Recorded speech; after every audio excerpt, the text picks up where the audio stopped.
Marty Schwartz here, GuitarJams.com. How you doing out there? Good to see you again. It's always a pleasure. A lot of acoustic music is in the key of G. In other words, it starts with a G chord. So you usually got a C in there, maybe a D, E minor, A minor, all that.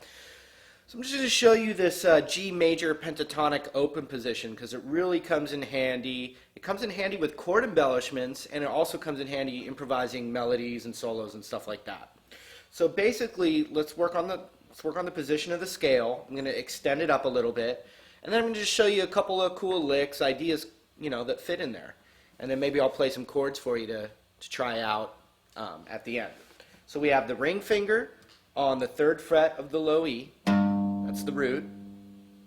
We also have the low E, but the root's that 3rd fret. Then we have the open A string, and then we're going to use our middle finger on the 2nd fret of the A string. Open D, middle finger on the 2nd of the D, same thing on the G,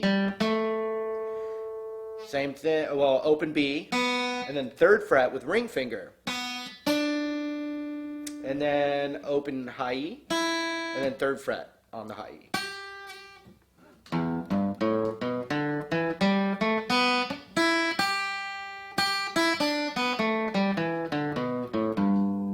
So even just if I play this, a little jam track kind of thing, it's really just, I'm playing a G to a C chord right now.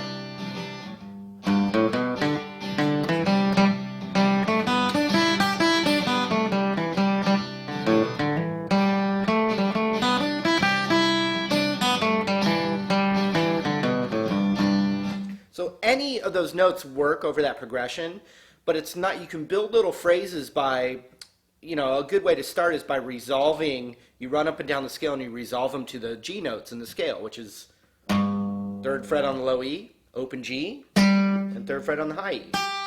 So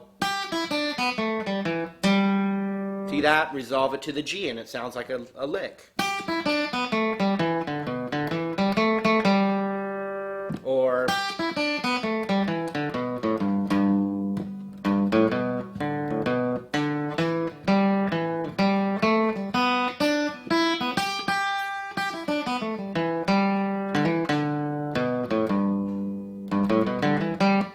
okay. Now the blues note that would be in this, when you're playing this as the E minor pentatonic, which is the same thing but with E as the root, you can add your index finger on the 1st fret of the A string and your ring finger on the 3rd fret of the G string as passing tones.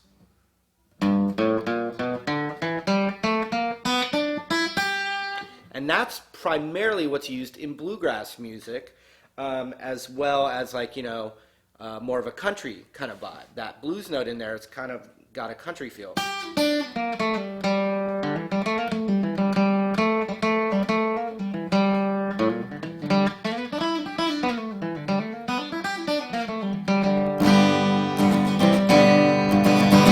Like that kind of thing, okay?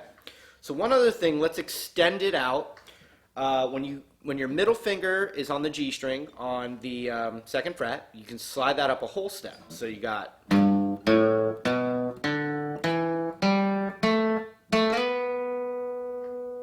index finger on the 3rd fret of the B, 5th on the B as well with your ring finger, and then 3, 5 on the high E with your index and ring. Slide with your middle.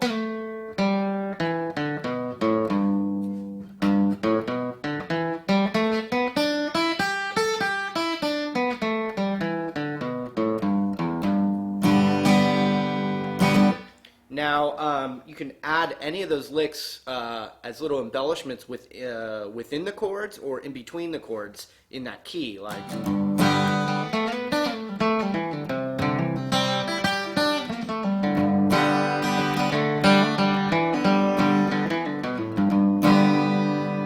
So you got to, start getting comfortable with being able to play your G and C and D and still have that hand position to do the licks as well. And it's pretty cool. I I don't think I learned that in one lesson. I think my playing evolved over long periods of time as I started to figure that out. And also like learning songs and jamming with friends and stuff like that.